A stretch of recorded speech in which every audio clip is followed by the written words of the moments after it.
How to use Snip and Sketch in Windows 10, Windows 11. Step 1. Launching Snip and Sketch. There are three main ways to open Snip and Sketch. Number 1. Snip and Sketch shortcut. Press Windows key ++ Shift ++ S simultaneously. Number 2. Search bar. Open the Start menu. Type Snip and Sketch. Click on the application that appears.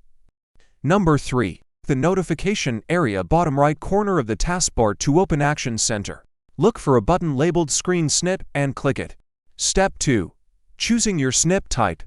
Once you've launched Snip and Sketch, you'll see a faint overlay on your screen, indicating the screen capture mode. Step 3. Rectangular crop default. Perfect for capturing specific areas in a rectangular shape.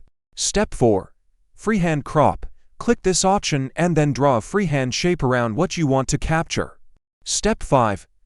Window crop. Click this option, then click the specific window you want to capture. Step 6. Full screen crop captures the entire screen, including any open app windows. Step 7. Capturing the snip. Step 8. Editing and saving your snip. Step 9. Snip and Sketch notification.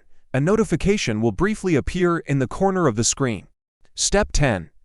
Editing tools. Use various tools like a pen.